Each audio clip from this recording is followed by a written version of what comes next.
guys, good morning, magandang araw sa inyong lahat. For today's video ay isasama ko kayo sa duty ko sa isang eskwelahan.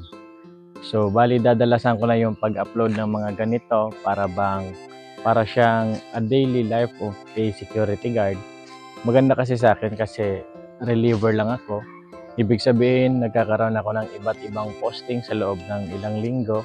So ngayon, bawat posting na mapagdodutihan ko ay gagawin ko ng video para makarelate yung mga baguhan kung ano ba yung ginagawa ng isang security guard.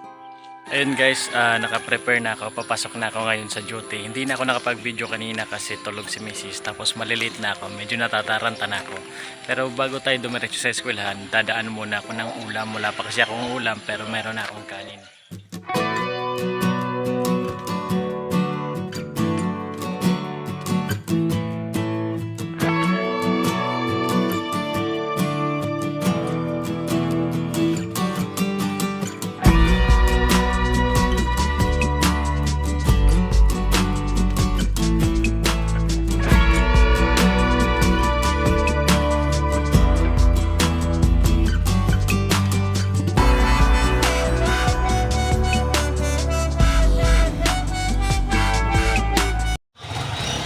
Pero din na lang po, tarong order.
Ayun guys, nandito na ako sa lugar ng pagdodutyan ko. Nasa gilid ako ngayon ng kalsada.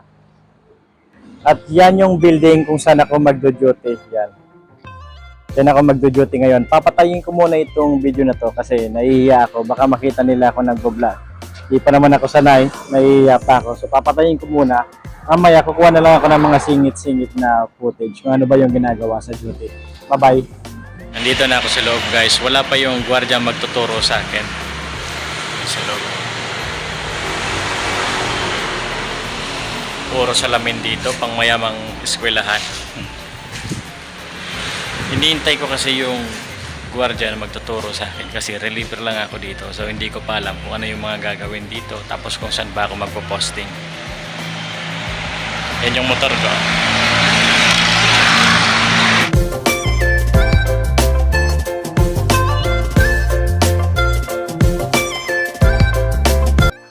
Galing pala dito guys yung mga teacher dito kanina.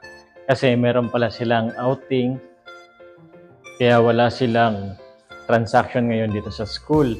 Ngayon, sabi nila sa amin kanina dito, okay lang daw sa kanila kapag Sabado at Linggo kahit hindi na naka-uniform yung mga gwardiya.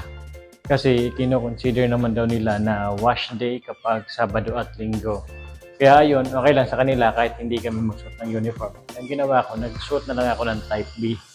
Laking eskwelahan nito guys. Kailangan talaga dito merong nagmo-monitor sa CCTV. Ngayon, palit-palitan kami ng kabady ko. Minsan siya sa CCTV, minsan naman ako. Kung sino yung wala sa CCTV, dun siya sa may entrance. Tapos siya din yung nagro-robing. 2 araw yung duty ko dito. Kaya ibig sabihin nun, pati bukas, hindi din ako mag-uniform. Pabor nga yun sa akin. Yung mga teacher naman, yung management naman mismo yung may gusto nun. Mababait kasi sila.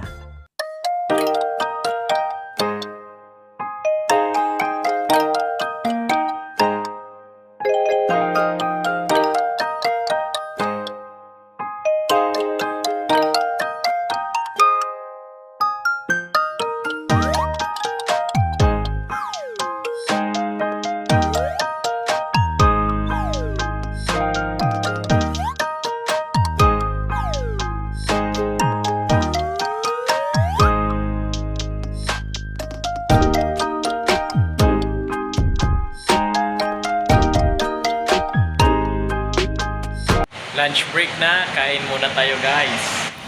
Yan yung nabili kong ulam kanina, kaldereta sa halagang 50 pesos lang.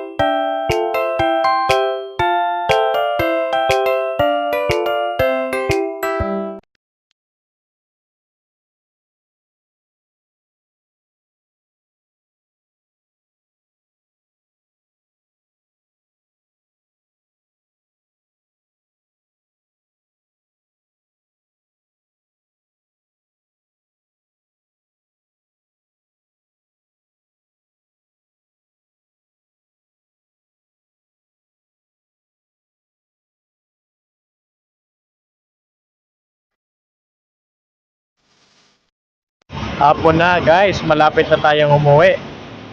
Grabe, sobrang ingay dito. Madami sana akong gustong sabihin at ituro dito sa vlog. Kaso grabe, sobrang ingay talaga. Nasa gilid kasi ako ng kalsada. Ayan o, kita nyo naman. Daming dumadaan, highway na kasi dyan. Binuksan ko na nga yung mga ilaw. Ayan o. Papunta sa hallway. Ayun o. Bukas na yung mga ilaw dyan. Tapos pati dito. Mga 1.5 hour na lang uwi na rin ako. Hinihintay ko na lang yung ka-turnover ko.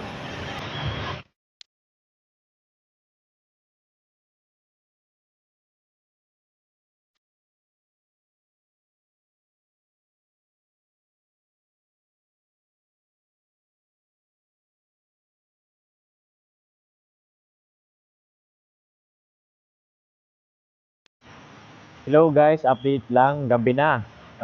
Mga 30 minutes na lang baka mag-out na ako kung dumating na yung ka-turnover ko. Ay nasa kalsada oh. Kanina di ba napakaliwanag pa pero ngayon gabi na. At kapag gabi na, mas lalo akong gumagwapo. Hello guys, good evening sa inyo. Hindi raw makakapasok yung kapalitan ko. Dapat yung palitan sana namin ay alas 7 pero di daw siya makakapasok, alas 8 na. So wala akong magagawa kung hindi mag-extend. Ganito talaga yung trabaho ng isang security guard. Hanggat wala kang kapalitan ay hindi ka pwedeng mag-out. So hanggang dito na lang. Maraming salamat.